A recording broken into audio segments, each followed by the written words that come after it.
Okay, so was it after that you moved to New York and ended up joining Def Jam? No. No? After that, I flew to New York and joined Rush. Russell Simmons' management company. So Rush, we were managing Kurtis Blow and Run-D.M.C, Whodini at the time. And so I flew back then. It was like just starting of Def Jam. Got it. And you became Run-D.M.C's road manager. Correct. Okay, and you were also doing road management for Beastie Boys? Correct. What was the craziest part during the Beastie Boys touring era? Because I was such a super fan of the Beastie Boys during that time with License to Ill and just watching these videos and the visuals. Like, what was the craziest moment from that era? I would say the craziest moment is we booked them in 300-seat venue starting in Seattle. So Seattle, going down the coast, going across the country in the south and coming up to the north. By the time we hit Houston, we had changed the venue 4 times from 300 to 14,000. From 300 to 14,000. Yeah. Was the album already out by that time? License to Ill was... It was TNTing. Oh, yeah. It was just the most... So that was insane. And the whole, it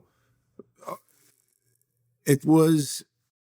I can't even comprehend it because I was so focused on trying to make it work.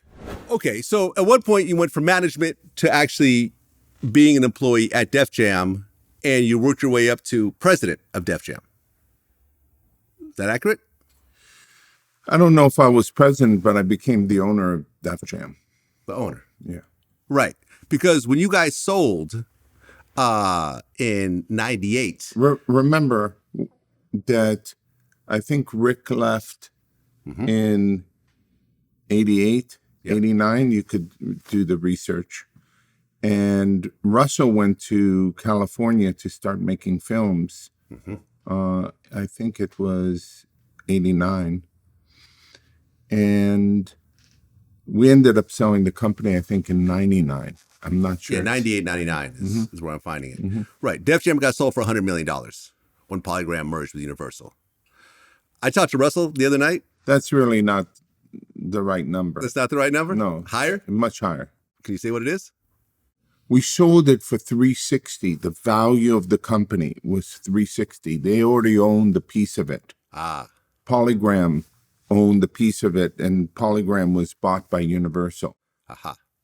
Okay. I don't need to get into the nitty-gritty details, enough. But, we got paid. It's a big bag.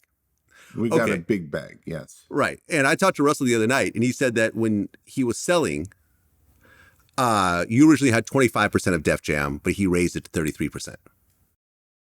I don't know the percentage. I thought it's more than that. Okay. But it's all good. Right. And essentially, after the sale happened, well, you didn't want to do the sale. I heard you were like trying to, you were anti-sale. Correct. And it happened to be at the very height of the music industry at that time. Had you waited, you would have gotten way less money later on. For sure. Yeah. So the fact of the matter is that they were trying to buy the company for $50. And I didn't want to sell the company.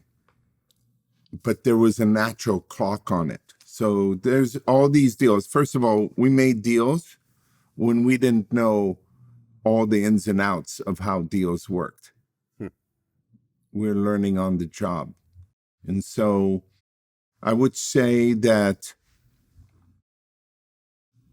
there's a lot of luck in all of this stuff. If I held on to it, if there wasn't a natural clock, I would have held on to it for the 20 plus years of the decline.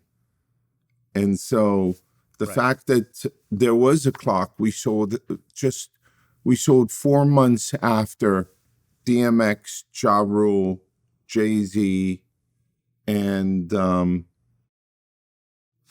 forgot who. You guys were on fire during Yeah, that we were era. on You guys were absolutely on fire. Well, from what I understand, Drake was supposed to sign a Def Jam. He shook your hand and said, the deal is done, Yeah. only to sign a Cash Money. Hey, that's how things go. Yeah.